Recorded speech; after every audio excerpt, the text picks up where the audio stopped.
یہ جو شام غریبہ ہے محرم الحرام میں، ایک ایسی چیز جس کو سنی شیعہ ہر بچہ ہر بڑا جانتا ہے، اور اس کے حوالے سے اب تک بہت سارے ابہام ہیں.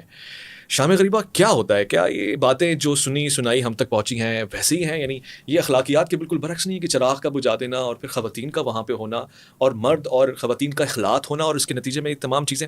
مجھے تو یہ بات بہت معیوب لگتی ہے. آپ اس حوالے سے کیا کہنا چاہتی ہیں؟ اس رات چراغ کیوں بجھا دیا جاتا ہے؟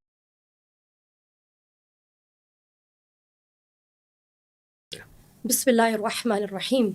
شام غریبہ، اگر آپ اس کے معنی پر ہی غور کریں تو آپ کو معلوم ہو جائے گا کہ غریبوں کی شام، چراغوں کا گل کرنا در حقیقت استعارہ ہے یا امثال ہے یا نشانی ہے یا تشبیہ ہے اس تاریک ترین رات کی کہ جس کی تاریکیوں کے سبب ہدایت اور انقلاب اور دین اسلام کے شمس و قمر طلوع ہوتے ہیں.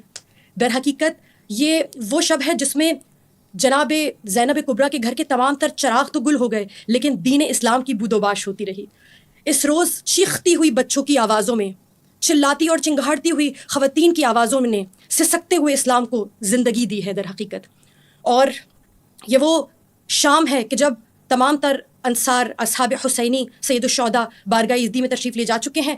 اب کوئی بھی نہیں ہے، تنے تنہا جناب حضرت زینب ہے اور ایک ٹوٹے ہوئے خنجر کو لے کر اور نیزے کو لے کر کھڑی ہیں.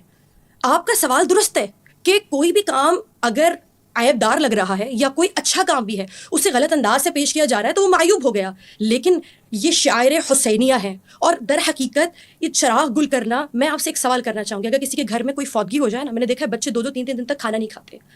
اور نہ صرف یہ عام انسان کی سائیکی ہے، فطرت ہے، وہ کہتا ہے میرے والدین آج پہلی رات ہے قبر میں تنہا ہوں گے، میں اپنے گھر کے چراغ کیسے روشن کروں.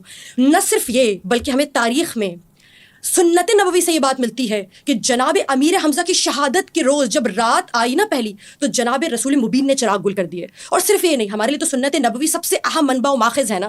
اس کے بعد ہم کہتے ہیں ابن عساکر نے تاریخ میں درج کیا ہے، وہ یہ کہتا ہے، اور اس کے علاوہ بہت سے سیرت نگاروں نے لکھا ہے کہ جب جناب رسول آپ صلوات اللہ علیہ وآلہ وسلم کی شہادت ہوتی ہے نا تو مدینے والوں نے کتنے دن تک اپنے گھروں میں چراغ روشن نہیں کیے. اچھا جی، وہ یہ کہتے تھے کہ اب ان چراغوں کا کیا فائدہ جب چراغ ہدایت بجھ گیا. اب اس چراغ کا کیا فائدہ، ہماری آنکھیں دیکھے تو کس کو دیکھے کہ یہ آنکھیں کسی دیدار کی کسی کو دیکھنے کے لائق نہیں رہیں.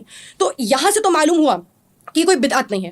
لیکن مان لیجئے اگر ہم ان تمام تر شواہد کو جو بھی میں نے آپ کے سامنے ابن عساکر کے اور مصنفین کے دیگر اور سیرت نگاروں کے پیش کیا، اگر آپ اس کو رد بھی کر دیتے ہیں تب بھی یہ کرنے کی وجہ ہے. آج آپ نے مجھ سے سوال کیا کہ چراغ کیوں بجھا دیتے ہیں، در حقیقت یہی آپ کو لانا چاہتے تھے کہ آج کچھ اگر ویسے روز جیسے 9 دن تک چراغ ہوتے ہیں، 9 دن تک ہم زیارات اٹھاتے ہیں، جلوس برآمد کرتے ہیں، سب کرتے ہیں، میرے خیال میں 8-9 دن تک کسی کو کوئی پریشانی نہیں ہوتی. لیکن جب شام غریبہ آتی ہے نا، ہر شخص پوچھتا ہے ہوا کیا ہے، مسئلہ کیا ہے. یہ جو آج آپ نے سوال کیا نا کیا ہوا ہے، در حقیقت یہ محرک ہے، یہ وجہ ہے، یہ علل ہے، یہ سبب ہے جس کی وجہ سے چراغوں کو گل کیا جاتا ہے. کوئی تو پوچھے گا اتنا اندھیرا کیوں ہے، آج کیا ہو گیا، کیا سبب ہے. پھر آج ہم بتائیں گے. آج ثانیہ زہرا ٹوٹا ہوا نیزہ لے کر عباس بن گئی. آج ثانیہ زہرا اپنے سامنے روایات کہتی ہیں، یہ تو ہم نے سنا ہے کہ ابن زیاد نے حکم دیا اور عمر سعد نے حکم دیا اور اس وقت تمام تر خیام کو جلا دیا گیا. اس قدر آگ تھی کہ تمام تر مناظر مدھم پڑ گئے تھے، کسی کو کچھ نظر نہیں آتا تھا. نہ صرف یہ، میں آپ کو بیان کروں کتنے ہاشمیات، علویات، بچے اس دن بچیاں ماری گئیں. روایت کہتی ہے کہ جب تیزی سے آگ لگائی گئی اور خیام کو جلایا گیا تو اس وقت بچے دوڑے، اور بچے دوڑ کے جب مقتل میں چلے تو تمام تر بہت سارے بچے ایسے تھے جو گھوڑوں کی ٹاپوں کے نیچے آ گئے.